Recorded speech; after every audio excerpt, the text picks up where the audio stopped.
Hello everyone, welcome to our channel. I am Galen. For today's video is all about Philippine travel.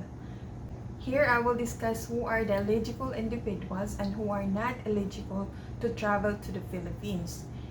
And also I'm gonna talk about what are the documents needed to be able to travel to the Philippines. First, you have to remember that Philippines is not open for tourism yet, but there are exemptions to that. For US citizens who wish to travel to the Philippines for all travel purposes, they need to have a valid visa.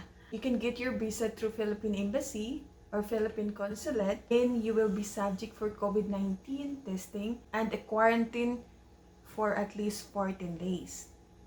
You have to remember that all visa privileges for all foreign nationals are still suspended, but it will be lifted under certain exceptions. Philippines is open for fully vaccinated individuals. Remember to bring all the documents that they might ask upon entering to the Philippines. For fully vaccinated nationals, resident permit holders, and those traveling for essential reasons, visiting from low-risk countries, are now allowed entry provided they must submit a COVID-19 test results taken within 48 hours prior to boarding and undergo a 7-day quarantine at a government-approved quarantine hotel.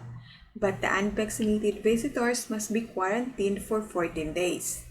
According to the Bureau of Immigration Guidelines, the BI, these are the following individuals who are allowed entry to the Philippines. First are the foreign nationals with valid and existing visa at the time of entry. Foreign nationals allowed entry under Balikbayan program, the RE 6788, provided they are nationals from non-required countries under Executive Order 408. Former Filipino citizens, together with their foreign spouse and children, regardless of age, who are traveling with a former Filipino citizen. Filipino citizens, spouses, and children, regardless of age, who are traveling with a Filipino citizen. Foreign national who are holders of valid and existing Special Resident Retirees Visa is RRV may be allowed entry without the need of the entry exemption documents. Foreign national who are holders of valid and existing 9E or temporary visitors visa provided they present upon arrival. An entry exemption document issued by the Department of Foreign Affairs except for foreign spouses, parents, and children of Filipino citizens with a valid visa who are allowed entry to the Philippines without the need of an EDD or the entry exemption documents beginning August 1st, 2021 per Inter-Agency Task Force Resolution 128.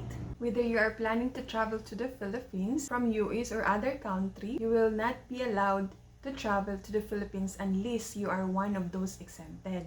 The Interagency Task Force recently revised the rules for green lanes that will apply for fully vaccinated individuals traveling to the Philippines, except for Section 9E visa holders. Green lanes are countries' jurisdiction that meet the prescribed incidence rate and case trajectory under Resolution number 124A series of 2021. Note that the United States is not under the green list country. International arriving passengers to the Philippines, regardless of point of entry, need only to undergo a 7-day facility-based quarantine and RT-PCR testing on the 5th day with the day of arrival or being the first day, provided that their port of entry is the green list country, jurisdiction, territory.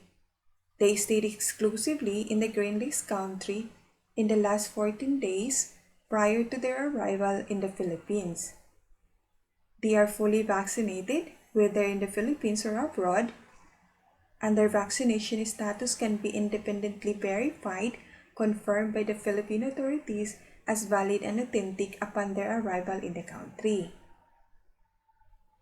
International passengers to the Philippines, regardless of point of entry, shall not be qualified for the green lanes and shall thus undergo a 10-day facility-based quarantine and a 4-day home quarantine, including an RT-PCR test on the 7th day if any of the following conditions are present.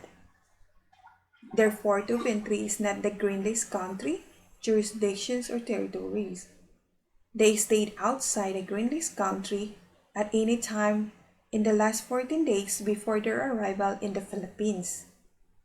They have not been fully vaccinated, even if they are fully vaccinated, but their vaccination status cannot be independently verified or confirmed by the Philippine authorities as valid or authentic upon their arrival in the country.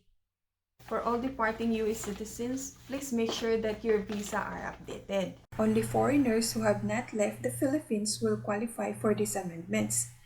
For foreign nationals that their visa have expired during the COVID-19 pandemic are given until November 30, 2021 to file for visa renewal or amendments.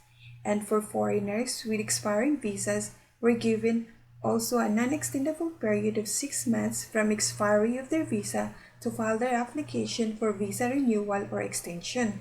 For those whose visas are expired while abroad, should we apply for the new visa to the Philippine consulate or Philippine embassy? Those who fail to file their application before November 30, 2021 could be subject to deportation proceedings for illegal staying in the country. As of August 2, the Philippine government imposed a travel ban for travelers that are coming from 10 countries, will be extended to August 15 in a bid to effectively control and minimize the spread of a highly infectious Delta variant of COVID-19. As of June 4, 2021, all individuals who are fully vaccinated against COVID-19 who have been treated in the Philippines can leave and enter the country with a shorter quarantine period of 7 days. But this does not cover the foreign nationals, overseas Filipino workers, and Filipinos who have been fully vaccinated abroad. For quarantine classification protocols and regulations, visit the Philippine Department of Health websites. The Philippine government has mandated that you have to wear a full coverage of face shields together with a face mask while in the public places. Thank you for watching. Good luck and have a safe travel ahead.